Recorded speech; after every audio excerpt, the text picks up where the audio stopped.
Hello नमस्कार दोस्तों, स्वागत है आपका तेज गिला भाई हिंदी यूट्यूब चैनल पर। आज हम कक्षा 10 के काव्य भाग का पहला अध्याय सूरदास का पद ये पढ़ने जा रहे हैं। इसके अंदर ये है वो सूर सागर, जो उनकी सूरदास जी की रचनावली है। सूर सागर साहित्य लहरी, गीतावली, कवितावली, दोहावली, उसमें सूर सागर के भ्रमर गीत से ये पद है वो लिए गए हैं।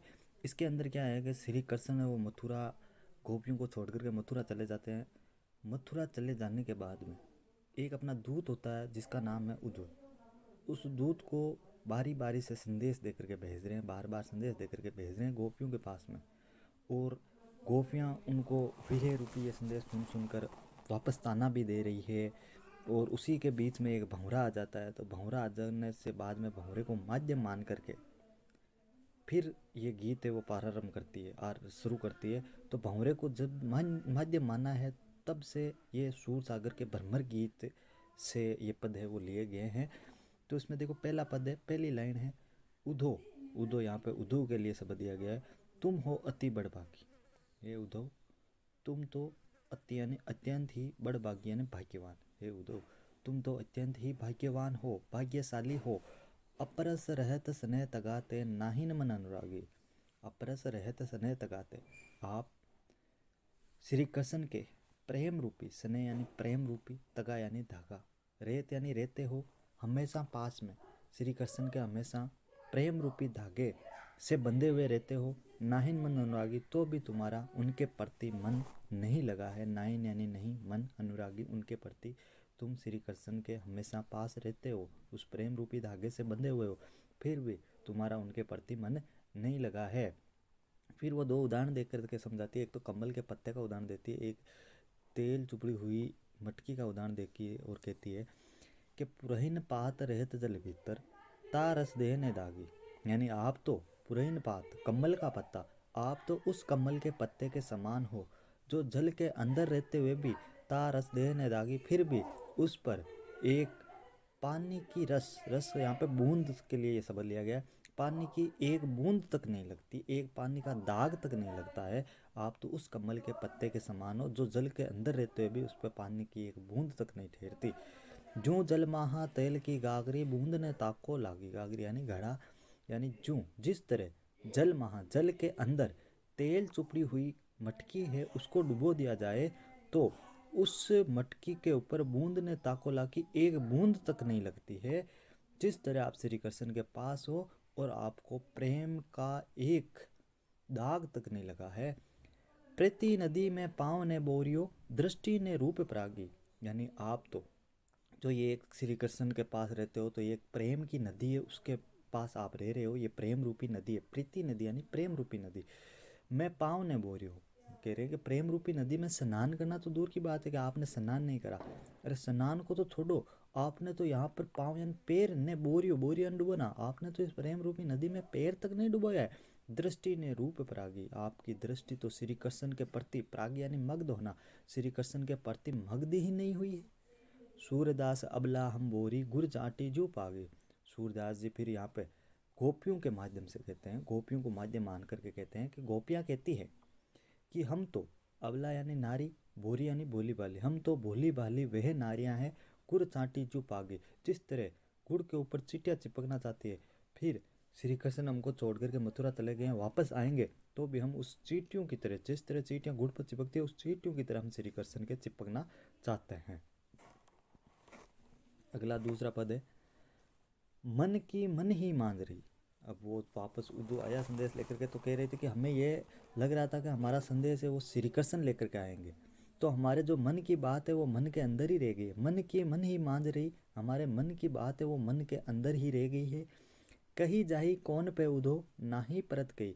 हे उद्धव, हे दूत, ऐसी बातें जाकर के दूसरों को नहीं की जाती है। कौन, किसको जाकर के हम ऐसी बातें कहे, ना ही परत कही, ये दूसरों को नहीं कही जाती। अवधि आधार आस आवन की, तन मन बीता से। अवधि आधार यानी इस समय हमें, आस यानी आशा, आवन यानी आने की, इस समय हमें श्री कृष्ण के आने की आशा थी। तन मन बीता से, हम तन और मन के अंदर ये व्यथा, बीता यानी व्यथा, सही यानी सहन कर रहे हैं, हम तन मन के अंदर ये व्यथा है उसको सहन कर रहे हैं। अब इन जोग संदेश नी सुनी सुनी, विरहिनी विरह दई। अब इस योग रूपी संदेश यानी संदेश को सुनी सुनी यानी सुन सुनकर, अब इस योग रूपी संदेश को सुन सुनकर हम विरहिनी विरह दई यानी विरह रूपी आग, दुख रूपी आग के अंदर जल रही हैं। चाहती होती गुहारी जीते उतते धार बई, यानी हम जिससे पुकार लगाना चाहती हैं कि हमारे जो भी दुख कष्ट आए और उनको पुकार लगा दे, श्री कृष्ण को पुकार लगा दे, यानी हम चाहती होती जिसको चाहते हैं, गुहारी जीते यानी जिससे हम गुहार पुकार लगाना चाहते हैं, उतते धार बे, उसी से हमें तो वीरे की धारा आ रही है, वीरे रूपी नदी बह रही है, यानी हमें वो दुख सुना रहे हैं। सूरदास अब धीर धरही क्यों मर्यादा नहीं रही।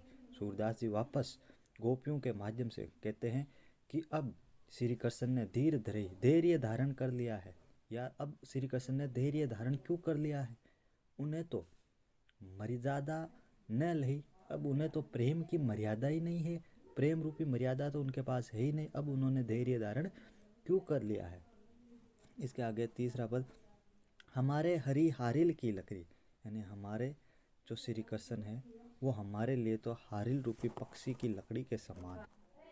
तीसरे पद के अंदर कह रहे हैं कि हमारे श्री कृष्ण तो हमारे लिए एक हारिल नाम का पक्षी है जो अपने पंजों में हमेशा अपनी लकड़ी को पजाए हुए रखता है, लकड़ी को रखता है, उस लकड़ी को कभी छोड़ता ही नहीं। उसी तरह हमारे लिए श्री कृष्ण है, हम श्री कृष्ण को हमेशा पकड़ना चाहते हैं, कभी भी छोड़ना ही नहीं चाहते। तो हमारे लिए हमारे श्री कृष्ण तो एक हारिल नाम के पक्षी की लकड़ी के समान है, उसको हम हमेशा हृदय में रखना चाहते हैं, कभी अलग करना ही नहीं चाहते हैं। मन कर्म वचन आनंद नंदन उर ये दृढ़ करी पकड़ी, हम मन से, कर्म से, वचन से हम नंद नंदन के पुत्र श्री कृष्ण को हमारे उर यानी हृदय, उर का अर्थ है हृदय, हमारे हृदय में इस तरह पकड़ना चाहते हैं। ये दृढ़ करी पकड़ी, इस दृढ़ निश्चय के साथ हम उसको पकड़ना चाहते हैं, जिस तरह हारिल नाम के पक्षी ने अपने पंजों में लकड़ी को पकड़े हुए रखा है।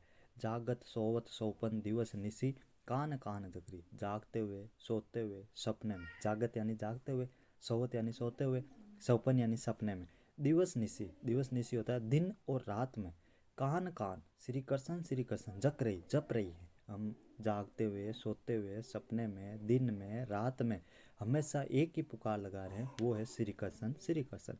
सुनत जो गत लागत है ऐसो जो करे ककरी के, हे उद्धव आप वीरे रूपी संदेश लेकर के आए हो, ये योग रूपी संदेश लेकर के आए हो और हमें सुनाया, तो ये सुनकर के ऐसा लगा, सुनत यानी सुनकर के, जोग यानी योग रूपी संदेश, लागत है ऐसो ऐसा लगा है, जो करे ककड़ी, जो जिस तरह हमें किसी ने कड़वी ककड़ी खिला दी हो, यानी बहुत ही कड़वा लगा है ये योग रूपी संदेश। सू तो व्याधि हमको ले आए देखी सुनी न करी, ये सू तो व्याधि यानी हमको यानी हमारे लिए ले आए यानी लेकर के आए हो, आप ये वीरे रूपी संदेश हमारे लिए क्यों लेकर के आए हो, जिसको न तो देखी सुनी ने करी, जिसको न तो देखा जा सकता है और न सुना जा सकता है। ये तो सूर तिनी ले सोपो जिनके मन चक्री, सूर नाम आया तो वापस यही लाइन बोलेंगे कि सूरदास जी गोपियों के माध्यम से वापस कहते हैं कि हे उद्धव ये संदेश तो तिनी ले सोपो, उन्हीं लोगों को ले जाकर के सुनाना चाहिए, सौंपना चाहिए, सुनाना चाहिए, जिनके मन चक्री, जिनका मन चक्री के समान हो। चक्री के समान कैसे कि इधर उधर घूमता फिरता रहता हो, कभी इस जगह कभी उस जगह कभी इस जगह, उनको ऐसे वीरे रूपी संदेश सुनाना चाहिए। अंतिम पद है हमारा, हरि ए राजनीति पढ़िया है कि श्री कृष्ण पहले से चतुर तो थे, होशियार तो थे, लेकिन अब हमारे श्री कृष्ण ने क्या पढ़ लिया, राजनीति पढ़ ली है, अब तो उसे राजनीति का ज्ञान हो गया है। सुमुझी बात कहत मधुकर के समाचार छपाए, अब वो भरमर गीत को माध्यम माना था। अंतिम पद में मधुकर यहाँ पे भरमर के लिए आया है, भंवरे के लिए आया है कि सुमुझी बात कहत के, हे भंवरे, मधुकर यानी भंवरे, तुम इस बात को समझ रहे हो, जो ये उद्धव है वो हमारे लिए संदेश लेकर के आया है, ये वीर रूपी संदेश सुना रहा है, तो ये आप समझ रहे हो, समाचार सब पाए, ये जो समाचार लेकर के आया है ये है भंवरे, आपको समझ में आ रहा है। क्यों? क्योंकि श्री कृष्ण ने तो अब राजनीति पढ़ ली है, अब वो होशियार हो गए। एक इति चतुर होते पहले ही अब गुरु ग्रंथ पढ़ा है। एक इति यानी अत्यंत ही, एक यानी पहले से, चतुर होती पहले ही, यानी पहले से ही वो अत्यंत ही चतुर तो थे ही, श्री कृष्ण पहले से अत्यंत तो चतुर होशियार तो थे ही, अब गुरु ग्रंथ पढ़ा है। गुरु ग्रंथ पढ़ लेना मुहावरे का अर्थ है और अधिक चतुर हो जाना। पहले से चतुर तो थे ही, लेकिन अब गुरु ग्रंथ पढ़ लिया उन्होंने, अब वो और ही ज़्यादा चतुर हो गए हैं, होशियार हो गए हैं। बड़ी बुद्धि जानी जो उनकी, यानी बड़ा बुद्धिमान जान रहे हैं उनको, जोग संदेश पढ़ा है, या वो अपने आप को बड़ा बुद्धिमान समझ रहे हैं जो ऐसे योग रूपी संदेश हमको पढ़ा रहे हैं, हमको सुना रहे हैं। उदो भले लोग आगे के पर हित डोलत दाय। गोपियाँ कहती है, हे दूत, हे उदो, पहले के लोग भले लोग आगे के, पहले के लोग भले थे पर हित डोलत दाय, जो प्राय हित के लिए इधर उधर डोलते फिरते रहते थे, प्राय कामों के लिए इधर उधर डोलते फिरते रहते थे। अब अपने मन फेर पाइए, चलो तुझू होते चुराए। कि हमें ये योग रूपी संदेश नहीं चाहिए भैया, हमें तो हमारा वो पहले वाला ही मन चाहिए जो जाते हुए श्री कृष्ण हमारे मन को चुरा करके ले गए थे। अब अपने मन फेर पाइए, यानी हमें हमारा मन वैसा ही वापस चाहिए। चलत जू होते चुराए, जाते वक्त श्री कृष्ण चुरा करके हमारे मन को लेकर के गए थे। जब मथुरा गए थे तब हमारे मन को चुरा करके लेकर के गए थे, वही मन हमें वापस चाहिए। ते क्यों अनुति करे अपुन जे और अनिति छुड़ाए, यानी वो हमारे साथ, अनिति यानी अन्याय, वो हमारे साथ अन्याय क्यों कर रहे हैं। जे और अनिति छुड़ाए, वे दूसरों से अन्याय को छुड़ा रहे हैं। उनका काम है जो व्यक्ति अन्याय कर रहा है उसके अन्याय को छुड़ाया जाए, और वो हमारे साथ अन्याय क्यों कर रहे हैं। राज धर्म तो ये सूर जो प्रजा ने जाय सताए, सूर शब्द आया तो सूरदास जी गोपियों के माध्यम से कहते हैं कि गोपियाँ कहती है कि राजा का धर्म तो ये है कि प्रजा को सताया जाने से रोकना चाहिए। कि राजा का धर्म ये नहीं है कि प्रजा को सताया जाए, राजा का धर्म तो ये है कि प्रजा को सताया जाने से रोके, लेकिन वो हमें क्या कर रहे हैं, सता रहे हैं। धन्यवाद अंत तक जुड़े रहने के लिए। चैनल को सब्सक्राइब करें, लाइक करें, शेयर करें। धन्यवाद।